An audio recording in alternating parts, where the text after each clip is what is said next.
Desculpe, gente, na semana da pós-graduação em Geologia da UFMG. Estou aqui, é um grande prazer, né, de participar, então, dessa semana de pós-graduação. E o meu assunto é intitulado New Frontiers and Challenges for Gold Exploration in Brazil.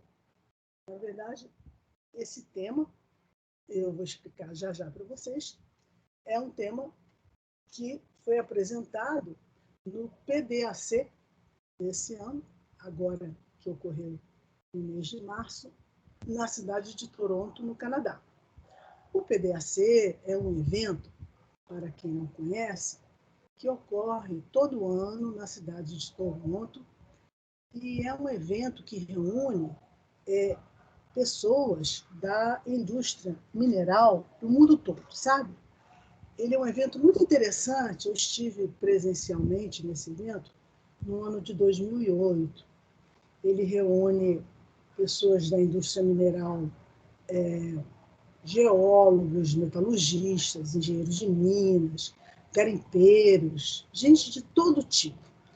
Ele chega a reunir na faixa de 22 a 24 mil pessoas, sempre no mês de março.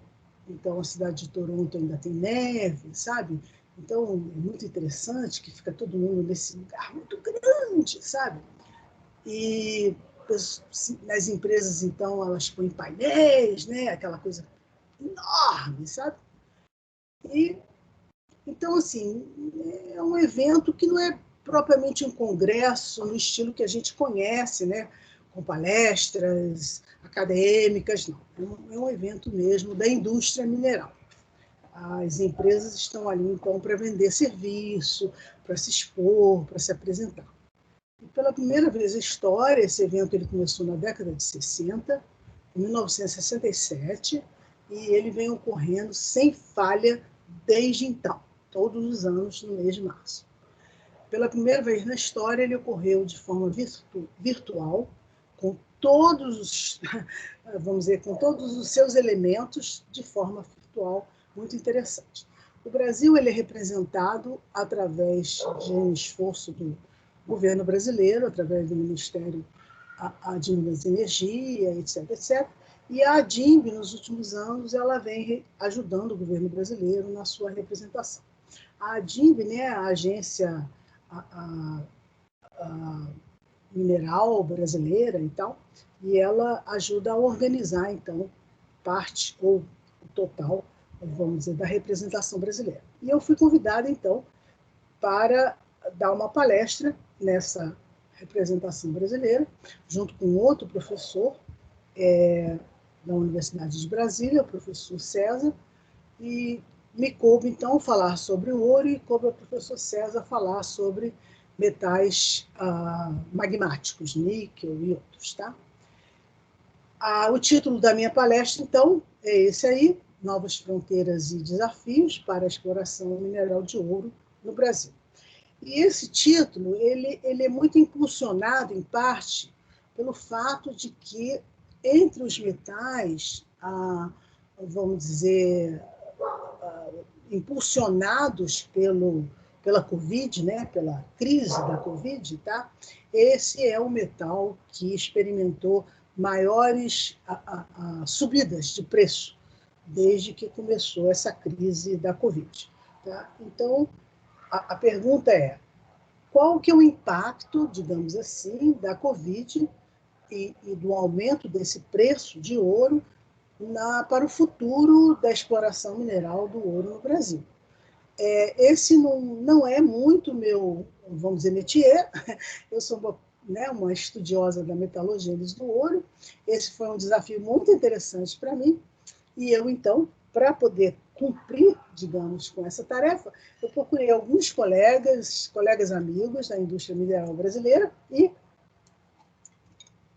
que me ajudaram demais a poder, então, cumprir esse grande desafio para falar dos desafios. Tá?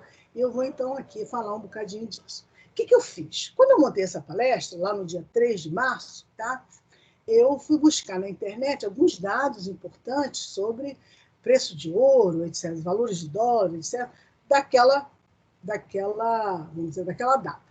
Hoje, para apresentar essa palestra para vocês, agora já no mês, então, avançado aí do final de março, né, entrando quase em abril, nós fomos buscar, então, os valores atualizados, tá? Só que eu fiz o seguinte, eu mantive alguns diagramas da apresentação do PDAC e montei os diagramas de hoje para a gente ver, então, essa comparação, porque eu achei que seria interessante para vocês verem essa diferença, tá? Ok, então vamos lá. Bom, nós começamos, então, com essa figurinha. E o que é essa figurinha? Essa figura mostra, então, a evolução dos principais países produtores de ouro, tá? Desde o ano de 2010 até o ano 2020. E o que a gente observa? A gente observa, então, que, no caso do Brasil, né, ele ocupando, então, a posição 13º, e ele assim vem ocupando já há muitos anos, tá? Com a China, né, estourando lá no primeiro lugar.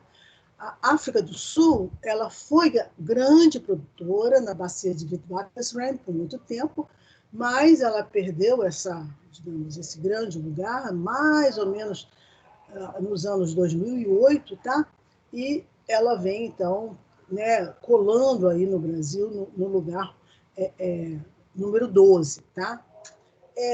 No Brasil, nós temos uma produção dividida entre a produção de empresarial, em cerca de 89 toneladas de ouro, sendo o total, sendo 80 toneladas mais ou menos a produção primária, e o restante a produção por garimpo, tá? Os players, quer dizer, as empresas principais são Kinross, AngloGold Ashanti, Amana, né, com Jacobina, a Panther lá no Tucano e Mineração Serra Grande, que são as principais, então, empresas de mineração. Bom, esse, então, era o conjunto de diagramas que eu obtive na época de fevereiro, do PDAC. Tá? O que são esses diagramas? Esse aqui é o diagrama, então, que pega desde 1978 a 2020. Tá? E esse aqui é um zoom, tá, da realidade de 2012 a 2020, sendo que em 2020 nós já pegamos a realidade, então, da Covid. Tá?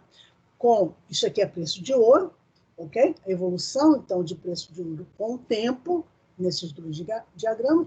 E aqui um detalhe, então, do preço de ouro, mostrando como que esse preço do ouro deu, então, um grande salto a partir, então, de 2020, que já é, então, a realidade Covid. Só para a gente dar uma olhada, então, desde 2012, nós tivemos um boom, né, de valores de ouro, depois um declínio nessa faixa desses anos aqui, e começa, então, essa grande valorização a partir de 2019, com um grande boom em 2020, sendo que 2020 é fortemente, então, influenciado né, o preço do ouro pela realidade da pandemia. Tá? Então, isso aqui, obviamente, um detalhe, né, que a gente está vendo no diagrama de baixo. Tá? Agora a gente para a realidade que eu retirei hoje, no dia 29 de março, tá? Hoje gravando essa palestra. Bom, só para comparar, ali em cima não tem muita diferença, aqui embaixo a diferença também é relativamente pequena, né? 2020 para 2021 a gente continua com isso. Qual que é a pequena diferença? É que a gente está vendo é que o preço do ouro está experimentando, digamos, uma variação pequena, quer dizer, no dia 29, 24 de fevereiro, que era essa chart aqui, tá? Eu tinha fechado em 1806, tá? Hoje, em 29 de março, eu fechei em 1732, um pouquinho, né, mais baixo, então. Que preço de ouro é esse? O preço de ouro, para quem não sabe, a gente mede em ounces, tá? Então, o valor do ouro é medido em dólar por ounce. Então, 1.732 dólares, 44, tá? Em ounce. O que é ounce? A ounce é cerca de 30 gramas, ok? Aproximadamente, tá? Bom, como é que isso tem a ver com o dólar? Então, essa realidade do que eu tirei na época para a apresentação do PDAC, e porque a apresentação do PDAC foi dia 10 de março, e na verdade, os diagramas foram de dia 24 de fevereiro. Vocês devem estar se perguntando, por que 24 de fevereiro se é a apresentação? É porque eu tive que fazer uma gravação, como eu estou fazendo uma gravação para vocês, vários dias antes, porque eles me pediram vários dias antes, então por isso que ficou um pouco defasado. Tá? Então, no dia 24 de fevereiro, eu fui à internet para retirar a variação do dólar real. Nós sabemos que o real vem sendo desvalorizado fortemente em relação ao dólar. Tá? Então, o que eu fiz? Eu fui lá nesse site que mostra, né, a variação do dólar real. Tá? Quer dizer, a gente sabe que o ouro está tendo, né, uma valorização muito grande, e o dólar, em relação ao real, também vem experimentando grande variação. Então, no dia 24 de fevereiro, essa era a realidade de 7 dias atrás, para, né, dólar real, de 60 dias atrás, 30 dias, 120 dias e 2 anos. Repare que no 2 anos, o que acontece? Isso aqui é a realidade de 2019, né, em vermelho, de 2020 e 2021. 2021, né, chutando lá em cima. Os 7 dias, olha só o que acontecia naquela semana de 7 dias, deu um chute lá em cima, uma coisa extraordinária. Isso é hoje. Olha hoje, gente, os últimos 7 dias. Olha o que aconteceu, uma coisa incrível, né? Aqui no 21, né, nos últimos 2 anos, olha que um negócio incrível. O dólar realmente dando, né, os 30 dias, ó, os 30 dias aqui, os 30 dias aqui. Então, realmente, o que a gente está vendo é que o dólar, né, vem sendo valorizado, ou melhor, ao contrário, o real desvalorizado de uma forma extraordinária, e o ouro também valorizado. Bom, se nós olharmos aqui, ó, então, há um pico muito grande aqui, ó, um pico que fortemente impactou o preço do ouro na transição de 2019 para 2020, tá? 2019 para 2020 aqui, ó, né? Que impactou. Quando começa, então, 2020 e a nossa conhecida pandemia, a coisa, então, foi embora, né? E o real realmente com uma desvalorização muito grande. Então, nós já, né, entendemos isso, que o real perde valor, o ouro sobe de forma extraordinária. Bom, no ano de 2020, o ouro tem um valor tão elevado, né, ele sobe tanto, que outras aplicações de mercado que tradicionalmente são utilizadas por investidores no mundo inteiro, elas são, obviamente, assim, subvalorizadas, tá? Porque o ouro, em comparação a outros investimentos, ele realmente tem, né, uma elevação extraordinária. Então, coisas como Nasdaq, obviamente, né, até tem uma performance interessante, mas outros, SP500, por exemplo, outras ações, os treasuries dos Estados Unidos, as corporações americanas, outros treasuries americanos, etc., não têm o mesmo comportamento que o ouro. O ouro realmente tem um comportamento incrivelmente elevado. Tá? Bom, agora, uma coisa interessante é o seguinte, esse trabalho dessa empresa aí chamada SP Global, tá? A análise dessa empresa aí, tem a página deles aqui, observou o seguinte, fizeram uma análise em relação às descobertas de ouro, né, nos últimos anos. E eles chegaram à seguinte conclusão. Houve 278 depósitos descobertos entre os anos de 1990 a 2019, tá? Sendo que essas descobertas, tá, elas somavam 2.194 milhões de onças de ouro, tá? Somadas as reservas, os recursos e a produção passada. Entretanto, não houve nenhuma grande descoberta nos últimos 3 anos, apenas 25 na última década. Ou seja, a gente vem descobrindo pouca coisa nos últimos anos. Tá? Por que isso está acontecendo? Ora, a razão principal que os analistas vêm entendendo, né, que nós temos tido poucas descobertas de jazidas auríferas, é o pouco trabalho de exploração focando, né, em geologia regional. Ou seja, a gente vem trabalhando muito em descobertas antigas e em áreas de estágio já avançado. Em vez da gente trabalhar em coisas novas, a gente fica trabalhando em áreas, vamos dizer, já relativamente maduras, ou seja, a gente vai trabalhando em áreas com o olhar em brownfields e não em greenfields. Existem áreas, né, que precisam ser trabalhadas, né, vamos dizer assim, para fora das jazidas já descobertas. E a gente está fazendo isso pouco. À medida que a gente não faz greenfields e, portanto, a gente não abre um grande leque, tá, de áreas para fora das jazidas já conhecidas, a gente não repõe, né, no médio prazo, os recursos de ouro daquelas minas que já estão produzindo. Elas vão produzindo, e elas têm uma vida, 10 anos, ou 20 anos, ou sei lá o quê, e a médio e possivelmente até a longo prazo, nós não vamos repor o volume de ouro necessário para que as usinas, etc., continuem trabalhando. Tá?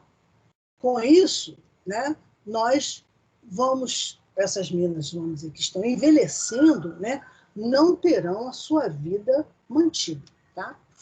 O que é esse diagrama aqui? Esse é um cenário, gente, mundial, mas esse é um cenário muito similar no Brasil. Nós estamos tendo um comportamento similar na nossa, vamos dizer, na nossa indústria mineral brasileira para ouro. Tá?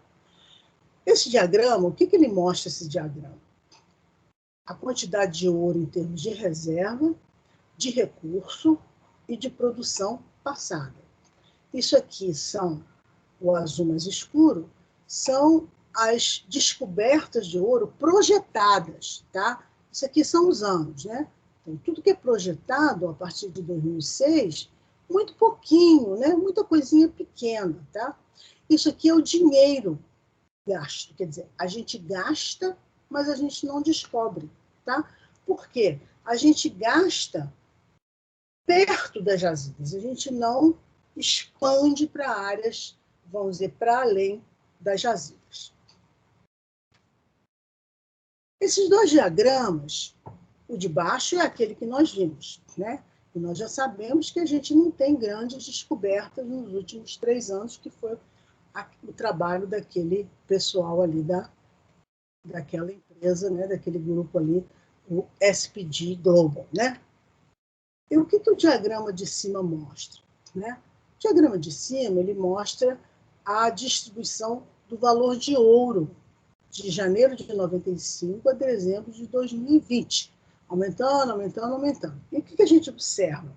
Que o pico do gasto de ouro, ele também coincide, mais ou menos, por exemplo, aqui, com o pico do ouro.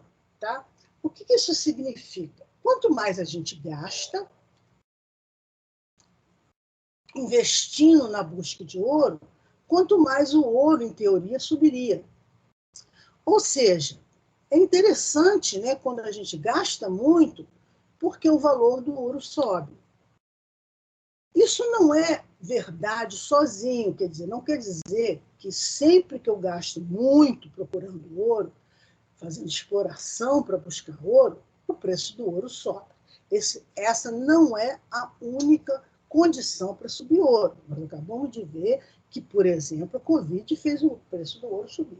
Mas é interessante, né, que investimentos em ouro, investimentos em exploração de ouro, podem ajudar a subir o preço do ouro. Depende muito de como que eu gasto isso, né? Outro diagrama interessante, que é esse aqui, tirado do site da BBC, o que ele mostra? Ele mostra que a produção de ouro, né, ao longo do tempo, ela vem ficando mais plana. O que isso quer dizer? Desde 2015, eu venho, na verdade, diminuindo no mundo inteiro a produção de ouro. Na verdade, há uma previsão que, por exemplo, em 2021, já para 2022, nós vamos diminuir muito a produção de ouro no mundo. Tá? Por quê? Porque como a gente não tem descoberta nova, como as minas estão ficando mais antigas, minas novas são poucas, eu tenho a tendência de que essa produção, olha lá como é que ela está ficando aplainada, ela não está subindo. Então, isso é muito preocupante. O que está acontecendo, então, no mundo em termos de produção de ouro? Como é que nós vamos virar esse jogo e melhorar essa produção daqui para frente, né?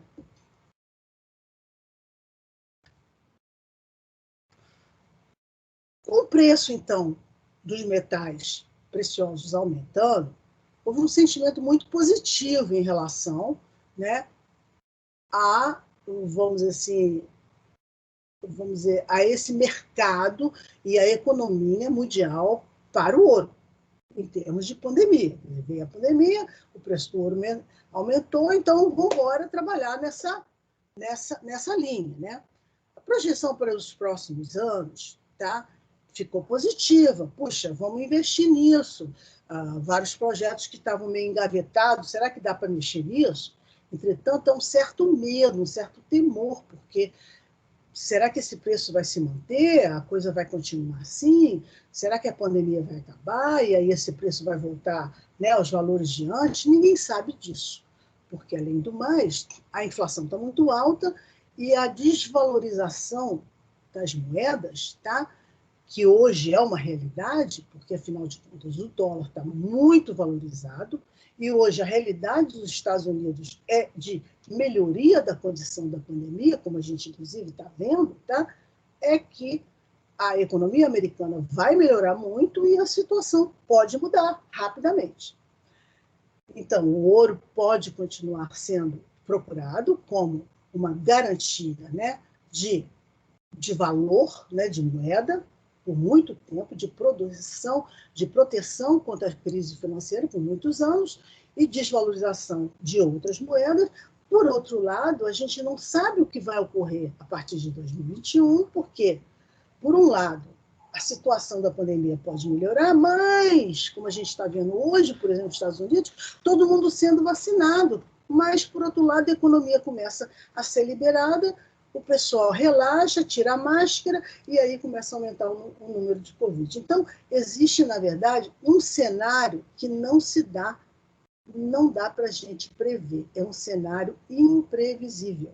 Aumentam as infecções, aumenta a melhoria das vacinas, mas ninguém sabe. O que vai ser o futuro do preço do ouro? Ninguém sabe, não tem como saber. Então, o investidor do ouro, ele fica meio, vamos dizer, inseguro. Ele não sabe o que fazer. Essa é a realidade. Esse diagrama aqui, né, em pizza à esquerda, é um diagrama muito interessante, porque ele mostra o seguinte, tá? De todos os países onde houve descoberta, ao contrário da tradição que os países produtores são mais importantes, são os países, então, são os países, né, na Austrália, são os países Canadá, etc., etc., foram exatamente na América do Sul e países da África onde houve as poucas descobertas. Né? Então, na América do Sul, países principalmente fora do Brasil, tá? Alguns países como a Colômbia e outros, tá? E alguns países africanos. Isso aí é uma coisa interessante. Por outro lado, as principais 10 minas do mundo hoje, tá? Estão listadas aqui, tá? E nós estamos vendo que entre essas 10 minas, as classes principais agora são, em termos de classes, vamos dizer, geologicamente falando, tá? Eu peguei e dei o nome a elas aqui, ó, tá? São orogênicas, são do tipo intrusive related, epithermal, tá? Copper Gold Porphyry, e acabou. Não, tem uma Calling Type dos Estados Unidos. Então, nós resumimos os tipos de jazidas na sua classificação a esses tipos. Tá? Então, entre todos os tipos que nós temos, esses são os dominantes. Tá? Quando a gente passa para a próxima página, tá? São, vamos dizer, de um artigo de 2014, da SEG Newsletter, a gente vê entre o Gold Endowment by Deposit Type e o Gold Endowment by Deposit Type em percentage, esse aqui é em milhões de ounces, tá? Lembrando que ounce é em 30 gramas, né? O que a gente vê? O que domina no mundo, tá? O que domina no mundo é paleoplácia, orogênica. Lembra dos orogênicos aqui, ó? Estão aqui orogênicos, ok? Depois nós temos o tal do Copper Gold Porphyry, depois nós temos o epithermal e depois um monte de gente aqui pequenininho. Guardem, por favor, o termo IOCG, que aqui representa um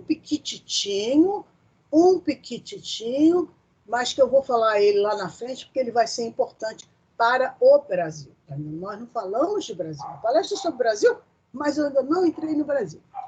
Ora, muito interessante, porque o paleoplácia, embora ocupe um lugar muito especial, ele é parcialmente também, vamos dizer, abraçado pela classe orogênica, porque, em parte, o paleoplácia ele é também, em parte, de origem orogênica. Mas aí é uma outra história para o pessoal aí da pós-graduação que deve conhecer essa história. Tá? O fato é que, se eu juntar o orogênico com o paleoplácia, que em parte é orogênico, eu vejo que praticamente metade dessas pizzas são orogênicas, ou seja, o mundo é dominado por praticamente jazidas orogênicas. E eu vejo que grande parte dessas 10 principais minas no mundo, principais, elas são de origem orogênica. Bom, depois eu tenho um bocado de gente, né, que é epitermal, que são esses pessoais aqui, e depois eu tenho um monte de gente que é porfirítica. Bom, isso em termos mundiais. Bom, beleza, agora nós vamos finalmente passar para o Brasil. Isso aqui é um cenário brasileiro, tá? De uma publicação que nós montamos aí em 2016, nós estamos atualizando ela para 2021, uma publicação que nós estamos fazendo agora, tá? E o que a gente vê nesse mapa, então, do Brasil? Aqui são distritos e províncias, tá? E depósitos independentes de jazidas minerais ou de concentrações minerais, por assim dizer, que contém 0,1 milhões de onças ou mais de ouro contido. Okay? Bom, então, quando eu olho para isso aqui, puxa, a gente tem um bocado, né, distribuído pelo Brasil afora. Todo mundo que eu marquei aqui, todos os locais aqui marcados em vermelho, são as orogênicas. Lembra das orogênicas? Ou seja, aquelas que estão contidas, para quem não lembra, eu devia ter falado lá atrás, que estão contidas em sequências metavulcanos sedimentares, não importa de que idade. Lembra que eu pedi a vocês para guardarem o termo IOCG, que são aqueles sistemas Iron Oxide Copper Gold, ou seja, as jazidas que contêm cobre, ouro e óxidos. Então, e por que eu vou pedir a vocês para lembrarem? Elas, no Brasil, elas são principalmente, tá, associadas ao sistema Carajás, tá? Estão muito concentradas em Carajás. Eu pedi a vocês para lembrar delas pelo seguinte: quando eu olho para essa figura, que é baseada neste mapa, esta figura, tá, ela reflete, então, aquelas jazidas todas, tá, daquele mapa bonitinho, beleza? E ela nos mostra uma coisa muito curiosa, que o sujeito que mais tem ouro no Brasil, hoje, na realidade, 2016, e continua assim sendo, tá? É uma jazida chamada Salobo. Essa jazida Salobo, que está já em produção, e ela fica lá em Carajás, ela não é uma jazida de ouro puro. Ela não é orogênica. Orogênicas são jazidas de ouro puro. Ó, todo mundo que é orogênico está aqui, ó, nesse vermelho aqui, tá? Ela é uma jazida daquela família OCG, ou seja, ela é uma jazida combinada de cobre e ouro, tá? E ela hoje representa o maior recurso brasileiro de ouro. Olha que legal, né? Então, hoje o Brasil detém o seu maior recurso em ouro numa jazida que não é de ouro, onde o ouro é um subproduto, né?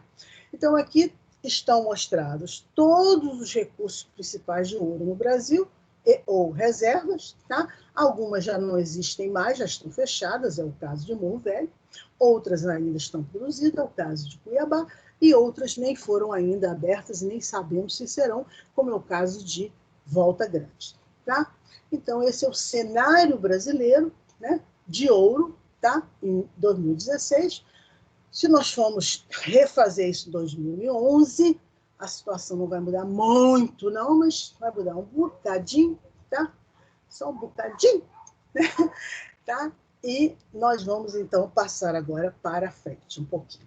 Bom, então hoje a gente está vivendo um grande, super ciclo de ouro, né? Com preços muito, muito altos. O que isso representa? Nós temos hoje projetos de 10 milhões de onças ou mais. Os depósitos conhecidos nos últimos 10 a 15 anos, entre cerca de 800 mil onças até 3 mil onças, 3 milhões de onças, etc., que até recentemente não seriam levados em consideração, eles precisam ser reavaliados diante desse novo cenário de preço tão bom, né? Alguns desses projetos talvez precisem de oportunidade de investimento, digamos, sei lá, na faixa de 50, 100 milhões de dólares para poderem serem, enfim, né, realmente se tornarem interessantes.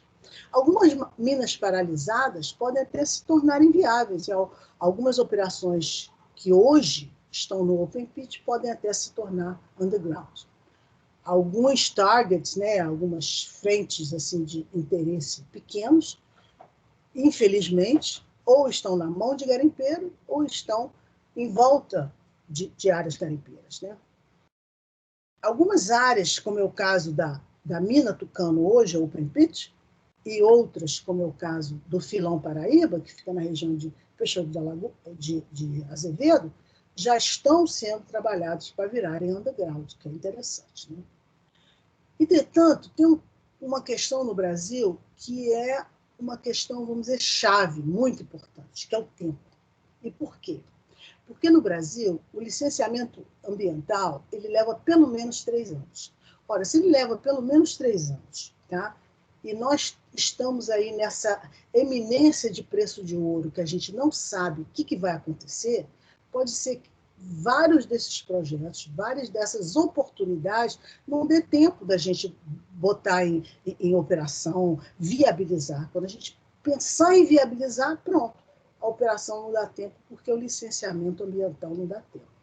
Nós estamos muito atrasados. Países, vamos dizer, mais adiantados, como Canadá e outros, puxa, colocam essas coisas em termos ambientais muito mais à frente para funcionar. Então, a gente precisava realmente fazer um esforço muito grande, sabe, para que essa parte ambiental ela funcionasse mais rápido, para viabilizar os projetos ou não. Não viabiliza, não pode, desiste, larga para lá, muito bem, mas não ficar, vamos dizer, morosamente, né, de uma forma morosa, vai, não vai, desiste, né, para que a gente pudesse tomar realmente, vamos dizer, decisão. Então, o poder de decisão na mineração é muito moroso, porque você não decide em função, principalmente, do licenciamento ambiental. Isso realmente atrasa demais os nossos projetos. Tá?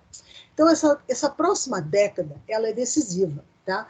Os maiores depósitos chegando ao seu limite, alguns deles, precisando, então, de novos projetos de ouro serem lançados nesse futuro próximo, para que a gente possa, então, trazer novos recursos para essas novas minas, para que elas sejam ou continuem sendo viabilizadas, para que a gente não perca empregos, para a gente não perder negócios, para que cidades não fechem, sabe? Para que a gente não perca, então, essa vida, digamos, em vários desses lugares, senão nós vamos perder, porque se a gente não fizer um esforço muito grande, muitos desses lugares serão realmente desativados. Essa é a realidade. Tá? Algumas das minas profundas, como é o caso, por exemplo, da mina Cuiabá, próximo da cidade de Sabará, a mina de Paracatu, que é uma open pit enorme, tá? Que está próximo de uma cidade, próximo da estrada, se nós não adequarmos, né, os recursos de ouro dessas grandes minas, substituindo, não, trazendo, vamos dizer, novos recursos de ouro para elas, a gente pode inviabilizar elas em alguns anos. Então, nós precisamos fazer esforços para que essas minas, vamos dizer, tenham vida, vamos dizer, para muito mais anos do que a gente, vamos dizer, imagina. Né? Poucas companhias no Brasil produzem mais do que 100 milhares de onças de ouro por ano. Tá?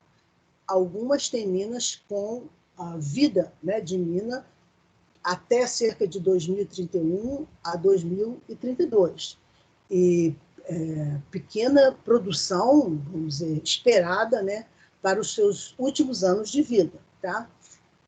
Outra coisa que a gente tem que lembrar é que, vamos dizer, a produção de mina, ou pelo menos achados, né, aquilo que nós já encontramos em termos de depósitos minerais mais ricos, mais próximos da superfície, provavelmente nós já não vamos encontrar tanto.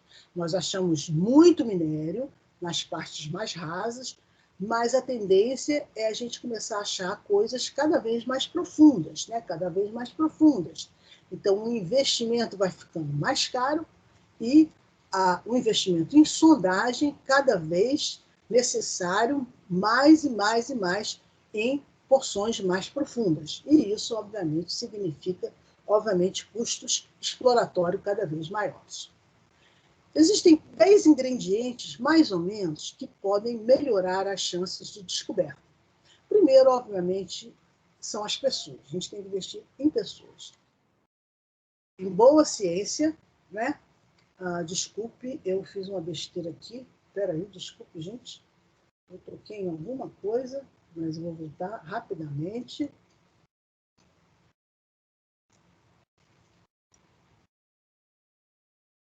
Em boa ciência, né? Ou seja, em geologia, na experiência, na intuição, na criatividade, na perseverança, na visualização, né? No approach de mineral system, em perfuração. Então, existem alguns itens, algumas ideias que a gente precisa sempre pensar. Né? Nós temos que furar muita sondagem, nós temos que pensar em mudanças de modelo de exploração, de estratégia de mineração. Nós temos que lembrar que nossos jovens geólogos e jovens engenheiros, né, eles precisam receber treinamento constante, né? Constante, no campo e treinamento e educação em nova tecnologia de exploração, geologia econômica, de mineração. É importante a gente lembrar que as associações da indústria, elas devem sempre ajudar as universidades, sabe? Principalmente promovendo cursos de geologia, cursos de campo, etc. Né? É muito importante que exista sempre uma aliança entre as empresas maiores e as menores, para que haja um apoio sempre na formação, principalmente de estratégias genéricas de exploração. Tá? A exploração geológica, ela não pode só ser aquela exploração pensando só em produzir mais minério, mas ela tem que ser pensada também em estratégia que leve em consideração outros parâmetros, né? Como, por exemplo, geocronologia, sabe? Pensar em ciclos supercontinentais, pensar em, vamos dizer, que tipo de terreno é mais interessante, vamos dizer, áreas tectonicamente mais interessantes, etc., etc. Porque as empresas de mineração, de uma maneira geral, elas pensam muito assim, né? Não, que área é interessante em termos de produção de ouro, etc., etc. Então, aquela coisa muito, né, pensada muito na exploração e nas técnicas de exploração só, às vezes a gente tem que pensar um pouco mais pensando em aspectos da ciência, isso também é muito interessante. Bom, que valores têm sido importantes para o Brasil ao longo do tempo, né? Nós temos valorizado no Brasil, de forma geral, né, em termos exploratórios e principalmente para o ouro, os terrenos e cinturões meta-vulcano-sedimentares, de uma forma geral. Tá? E, de uma forma geral, nós valorizamos muito a teoria singenética sobre a epigenética. Ou seja, de uma forma geral, ao trabalhar com os terrenos pré-cambrianos, né, metasedimentares ou metavulcanos sedimentares, a gente sempre preferiu a teoria singenética, ou seja, de que nossas jazidas elas se formaram sempre junto com os terrenos. E isso perdurou por muito tempo, principalmente nos terrenos do Greenstone Belt, o que atrasou muito a interpretação, principalmente das jazidas auríferas. E isso, obviamente, essa interpretação, vamos dizer, errônea, ou levou muitas empresas de mineração a cometer, às vezes, programas de exploração um pouco, comprometer os seus programas de interpretação. Outros sistemas minerais têm sido, de uma forma geral, menos explorados, menos procurados, tá? Como é o caso dos VMS, os tipo Carlin e outros. Tá? O fato da indústria, né, não procurar muito a exploração greenfield também tem atrapalhado bastante vamos dizer, a indústria mineral brasileira. Né? Há uma falta de interesse das empresas internacionais em procurar o Greenstone Belt brasileiro, principalmente nos terrenos paleoproterozoicos da faixa Amapá, por exemplo, do tipo Vila Nova Type Belts, né? Que, por exemplo, em terrenos africanos, são grandes produtores de ouro e em outros terrenos da Guiana. Tá? E isso, obviamente, tem um pouco de impacto, é impactado principalmente por grandes áreas brasileiras ocupadas por algumas áreas de preservação ambiental. Então, isso aí tem afugentado empresas internacionais. Tá? Outra questão, como eu falei, a espera, né, por questões de regulação ambiental, né, que custa muito a permitir, né, a liberação das áreas no Brasil, que isso atrapalha bastante. Tá? O que a gente pode pensar em termos de futuro, né? A gente tem que pensar nos IOCGs, os IOCGs são fonte de ouro muito importante, grandes áreas de recursos para ouro, então a gente tem que, vamos dizer, impulsionar outras empresas de mineração, além da Vale, por exemplo, né, que tem uma tradição de investimento na região do Craton Amazonas, outras empresas para investir nesses grandes sistemas minerais que são férteis, não só férteis, mas que ocorrem ao longo de várias, vamos dizer, tempos geológicos terrestres, né? Nós temos que repensar essa questão dessas áreas de reserva no Amapá, no Pará, que tem dificultado, desculpe, o investimento dos grupos multinacionais nesses terrenos paleoproterozoicos noroeste e sudeste, né, das áreas do Amapá, por exemplo, e do Pará, etc., e que representam grandes fontes de ouro na África e nas Guianas. Tá? Nós temos também que pensar em alguns terrenos ainda, vamos dizer, cegos, né, em regiões do quadrilátero e de terrenos proterozoicos, principalmente Goiás e Tocantins, que precisam ser investigados. Né? Outra coisa que o Brasil ainda precisa repensar um pouco são os modelos hidrotermais magmáticos, né? Tanto na região de Juruena, Tapajós e mesmo no sul do Brasil, tá? Que são regiões ainda para serem exploradas e são muito exploradas em outras partes do mundo. E, finalmente, né, a gente pensar um pouco nas novas tecnologias que são tão importantes por aí e que eu acho que no Brasil a gente ainda é um pouco tímido de utilizar.